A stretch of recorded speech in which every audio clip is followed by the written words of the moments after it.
Showtime Championship Boxing. This is the virtual press conference for Fundora versus Mendoza.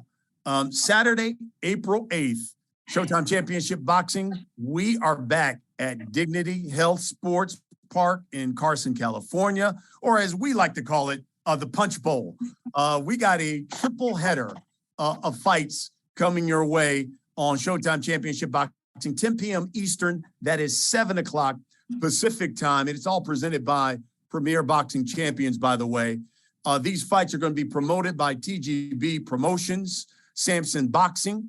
The tickets can be purchased at AXS.com. Again, AXS.com. The main event of that night is a barn burner at 154 pounds. It features the unbeaten WBC interim champ, Sebastian, the Towering Inferno Fundora.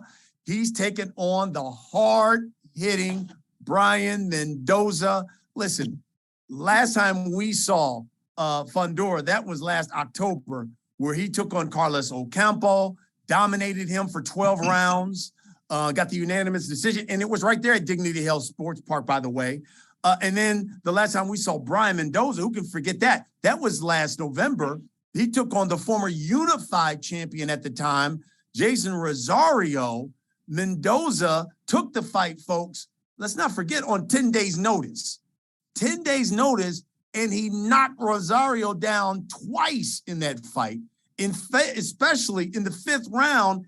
And basically, in the second time, that was it. It was a wrap.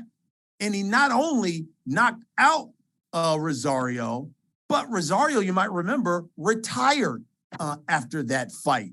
That's how devastating that knockout was to him and to his career. He's now coming off of talking about Mendoza, 2 straight knockout wins. This is going to be something. It is the main event. I got both of the fighters here. We're going to talk about their upcoming main event. We'll allow you members of the media to ask some questions as well to these fighters. Make sure you hit the raise your hand icon there at the bottom of your Zoom. And then members of Showtime Sports will allow you to ask questions to these guys. All right, so let's get right into it. Let's start with the Towering Inferno himself, Sebastian Fundora. He's unbeaten. Sebastian, I guess, first of all, give members of the media just an update on how camp is going and what should we expect when you get into the ring with Brian Mendoza.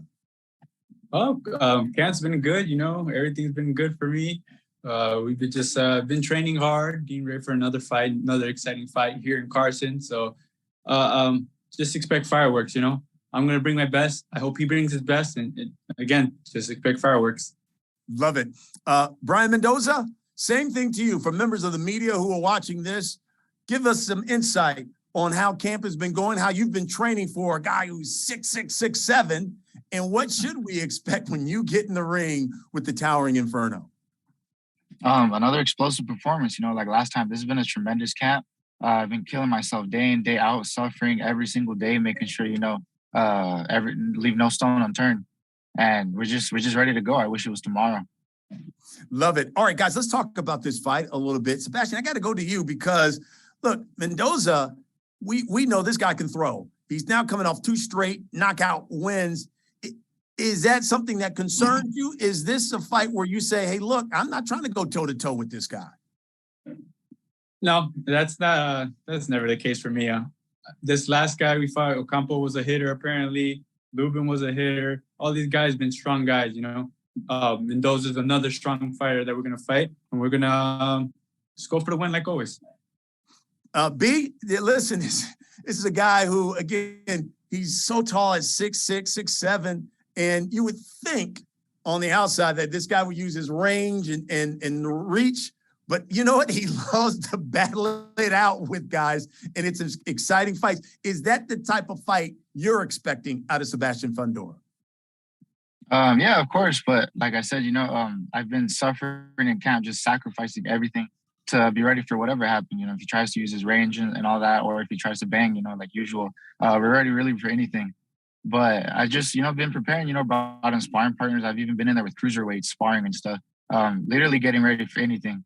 So it's really that, just truly ready for anything, not just that cliche, but just ready for whatever.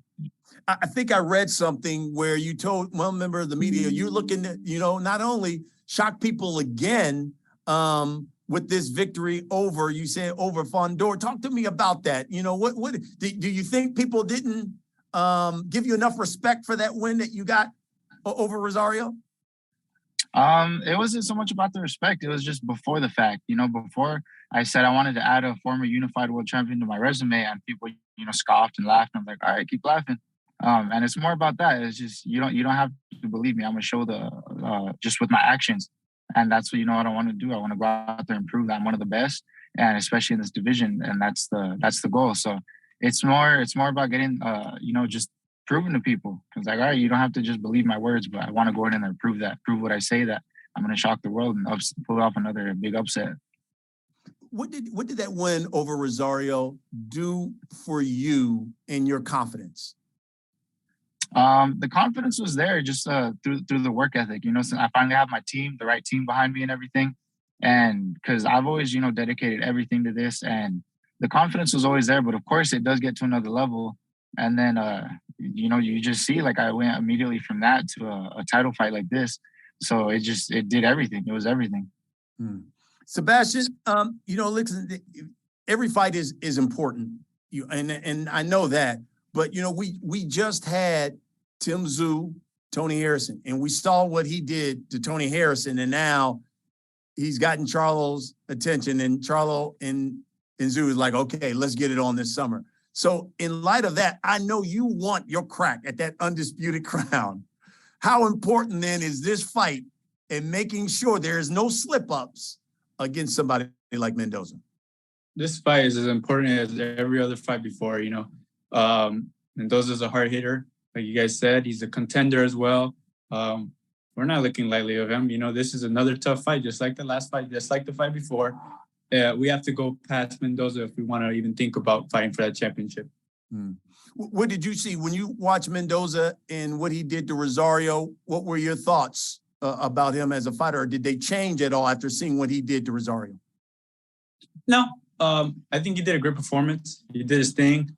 He looked very strong, but it wasn't like I didn't see anything different. Like whereas it's like we knew he was strong. That's I just put it like that. Yeah. Got it. B, listen, Sebastian 6'6". How does that height? How does that reach pose as? And is it an issue at all come April in this fight? It's not an issue. I've been fighting and sparring tall guys, my whole life. Especially not 54. I'm usually the shorter guy, and it really doesn't make a difference in sparring. I haven't had any kind of trouble, and guys that try to keep me away, or like guys that try to just overpower me because they're bigger. Like I said, sparring cruiserweights and just bigger people in general. I have too much experience, and that's what's going to be the difference here. And Fundora is known for mixing it up. He loves to go toe to toe with guys. Is that an advantage for you in this fight? I think so, but it's like I'm also just not gonna go in there and try to play into his strengths and everything. And like I said, it's about me proving what I have to the world. The experience I have now is just unreal. These last 5 years in Vegas have just been tremendous, and that's what I'm trying to show. People think, okay, I'm just a hard hitter, I'm this or that, and I'm gonna keep showing the world otherwise. Sebastian, listen, I love Brian Mendoza. He's got, like, I would like to call it that quiet confidence. And you heard what he said. He's got more experience. Obviously, he believes he's got some power, but he's got the skills to take you out. Your response? We'll see. April 8th, we'll see that. I think a lot of people have been saying that about me, but I'm just going to have to prove myself again. Just like him. We both have a chip on their shoulder. I want to become champion just like him. So we'll see what happens April 8th. Yeah. And talk to me about that chip, because where does that come from for you? Because, before it was like a nice story. Now you're kind of like one of the guys at 154. So where does that chip come from for you? I feel like we've been proving ourselves over and over and over again. We're just here waiting for our slot, for a shot to fight for the title. So, people keep doubting us. They keep putting people in front of us and saying, this guy's going to beat you, or this guy's going to knock you out, or this guy's going to expose you. We'll see. You know, we keep proving them wrong, and we're gonna prove them wrong again. That's what we're doing. What is Brian Mendoza going to find out about Sebastian Fundora on April 8th? For the next world champion, it's super welter. B, what is Sebastian Fundora going to find out about you on April 8th? And I'm the new interim WBC super welterweight world champion. And that I'm a lot more than just a power puncher. Oh, I love that. I love it. Folks, I'm telling you, this is the main event that's going down in Carson on April 8th. Two tough guys at 154 pounds. I know there's a number of members of the media that have got some questions for you guys, so I want to let them ask away. Mitch Abrams, he's with us from Showtime Sports. He's going to allow members of you, the media, ask your questions. Mitch, go ahead, take it away. Thanks so much, Brian. I appreciate it. Let's kick things off with Keith Eidig from Boxing Scene. Keith, go ahead. Thanks, Mitch. My first question is for Sebastian. Sebastian, how has it been for you to go through this process where you've had to wait for your title shot and remain active in several dangerous fights? I mean, how and why has that been important for you to remain active and stay sharp? You know, honestly, it hasn't been a problem. I feel like with you know how they have their system, I guess, like if you become the contender first, you get a fight for the belt first. So I think Tim became the WBO contender first, so that didn't really bother me. But you know, they made the WBC order to fight with us in Harrison, and that didn't happen. So now like I feel like everybody's trying to almost skip me, and that's kind of bothering me. But you know what? My dad told me to remain patient, you know. We have a tough fight with Mendoza. We'll focus on that, of course, you know. And we'll just keep moving forward as everything's going, I guess. Sebastian, have you been led to believe if you beat Brian in what's obviously a difficult fight, that you will get the winner of Charlo and Zoo in your next fight? You know, I like to believe that, but I don't even know. I don't even know. So we'll see what's next after Mendoza. But right now, we have Mendoza still in front of us, so we're going to focus on that. Okay. Thank you, Sebastian. And I have a couple questions for Brian. Brian, congratulations on your most recent win. I know it's a career-changing victory for you. Thank you. You're welcome. How has it been for you? I know, like you said, you've fought heavier guys and everything in sparring. But how difficult, it's unusual to fight a 6'6" junior middleweight and a southpaw at that. How hard is it to get sparring to replicate what Sebastian does? You know, at first, but I know, you know, I'm here in Vegas in the mecca of boxing, basically. It's so, you know, we know a lot of people that know a lot of people and stuff, and we've been able to bring in some sparring partners that we're able to emulate pretty well. You know, even the size and punch selection and all that stuff. So it's everything just fell into place beautifully.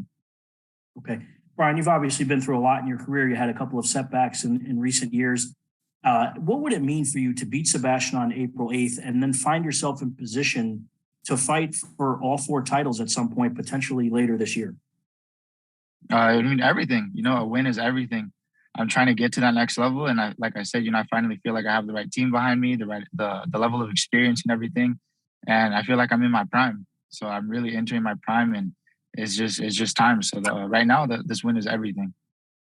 You guys are obviously fighting at a venue, Brian, that's has some history in terms of producing great fights. You guys' styles seem that you could mesh together and make one of those epic fights. Can you speak to that fighting at Dignity Health Sports Park against a guy who obviously comes to fight every time out? No, the fighting at, you know, I still call it the OG StubHub. It's an honor there because that's a legendary place. Tons of wars have always happened there, and I want to cement my name as part of one of those wars and one of those big fights that went down there. You think this really could be a fight of the year candidate, though, just based on you two guys' styles? Absolutely, yeah. I don't think anyone's really going to want to take a step back, and just the styles period, like you said, the way everything's going to line up. I feel like it's very possible. Great, thank you, Brian. Thank you. Okay, thanks, Keith. Appreciate for that. Let's next go to Jim Conlon from RCB Radio Sport Ireland. Jim, go ahead. Hi guys. My first question there is for Brian. Brian, obviously you went in as a underdog against Rosario. Do you feel maybe that you're carrying momentum off that sort of victory, that sort of surge in confidence that win gives you? And do you feel that maybe now that maybe the trick is out of the bag, that Fundora recognizes you and recognizes your ability now? So do you think you had that element of surprise against Rosario that you're probably not going to have against Fundora? More or less, because even then, even after the fight, people were saying, "Oh, I just caught him," or this or that. But like I said, people aren't seeing the experience, the subtle tricks and subtle stuff that came into that fight. So no, and if you ask the sports books, I'm still a huge surprise underdog today. So we're just gonna have to see. It's just another one. I'm proving myself each and every time out, and like I said, the level I'm at right now is just I feel like I can't be beat. And my next question is for Fundora. I suppose Fundora, everyone is talking about Jermell Charlo in the division, and Charlo's probably looking down and saying he's the top dog and there's no one there to go toe-to-toe with him. Do you feel that maybe that Charlo has even not considered you? He's not even talking about your name. Do you feel that's a disrespect, or do you feel that maybe that Charlo doesn't mention you because he's a bit scared of you? You know what? That's the business side of boxing. I don't really know too much about it. I just know that Tim Tszyu was up next, so that he had that hand issue, so he didn't fight Tim Tszyu. He had a rest, I guess, for a little bit, but now they're back on. So I think after that fight, then we can actually start looking for that championship fight, because apparently that one's already set in stone. So we'll see. Cheers, guys. Best of luck the weekend. Thank you. All right. Thanks for that, Jim. Let's now go to Lucas Cattell from Pro Boxing News. Lucas, go ahead. Hey, my first question, Fundora, pretty tough opponent in Mendoza. You're pretty close to getting a big opportunity. Can you talk through how this fight came about and kind of picking this opponent? Because I think a lot of people in your shoes wouldn't take this type of challenger at this moment. We never pick anybody. I don't pick anybody. They just give me the assignment and I just do it. Mendoza came off a big win with Banana, and they said if they offered the fight to us, and he said, "Heck yeah, that's a good fight.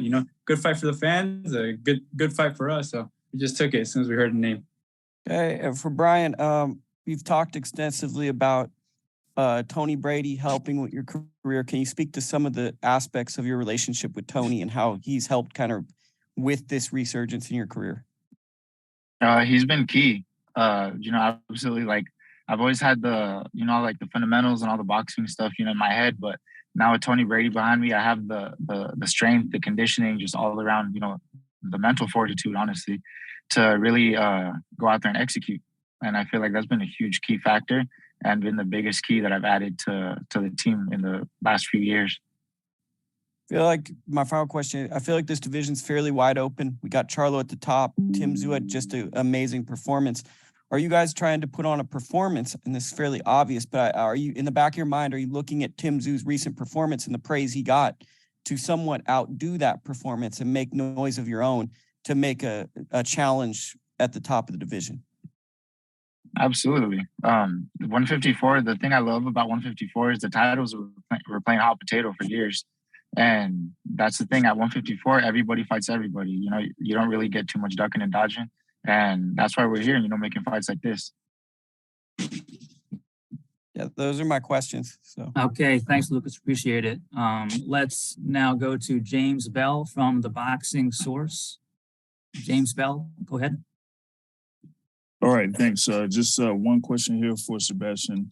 Given that you have built up your undefeated record up to this point here, and you did have a tough fight with Erickson Lubin last year, and also the fight with Carlos Ocampo, what do you feel like you're developing over the course of your career the most while you build this unbeaten record and get to the top in the 154-pound division? I feel like I don't know, just building up to we had all this planned. I feel like me and my dad, we would always talk about when I first started professional, at 24, 25, we'll be fighting for a title around there, contender. And everything's working out well, you know. We have a title. It's not the full title yet, but we're around where we think we are. And you know, we just praying we get that title fight soon. So that's about it. All right, gotcha. Thanks. That's questions. Thanks, James. Good stuff. Let's now go to Willie Suarez from Boxeo Cubano. Willie, go ahead.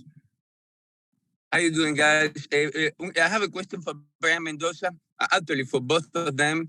I'm going to ask the question in Spanish to Brian Mendoza. Mendoza, tú como boxeador cubano-americano que eres, ayer vimos un juego importante entre Cuba y Estados Unidos. ¿Cómo te sentiste? ¿A quién le ibas? Bueno, no, tú sabes, no quiere que gane Cuba y tú sabes todas las cosas políticas y eso, pero anyway, pero no se puede olvidar que nací aquí, soy americano también. Eso fue algo difícil, estaba mezclado, tú sabes, entre los dos. Pero no, fue un tremendo juego. He asked me how I felt about the game yesterday, the baseball game between America and Cuba. I said, you know, of course, you know, I always want to root for Cuba, but can't forget I'm born and raised, I'm American, so it was, you know, real hard. And then obviously all the politics that go behind it. The reason I ask you that question, Mendoza, is because both of you are actually Cuban Americans, Fundora, Cuban American Mexican. So does that make you feel any different way? Because we see Mexicans fighting Mexicans, American fighting American, but when it comes to the Cubans, for the most part, we don't see that too often. Does it make you both feel any kind of way? It's all the same to me, honestly. I just want the best fights. You know, I want the world titles. You know, undisputed on all that. So, as you know, on my side, I just want to fight the best, and you know, they can be wherever they come from. Same to you, Fundora. It's the same thing. It's the same thing. You know, he's one of the top fighters in 154. So, you know, if he's Cuban, so be it. It is what it is. Everybody's here to become a champion. You know, it doesn't matter where they're from. So, you know, same thing. Great. Thanks for that question, Willie. Appreciate it. Now let's go to Dario Besse from La Casaca Boxing Club. Dario, go ahead. Thank you. I have a question for each fighter. First, for Fundora, since Lubin, you have shown much more jabs. You have been more consistent with it. 125 against Lubin, 365 against Ocampo. Does this mean that you are mastering your jab, or is it just a thing about the opponent that you had that night?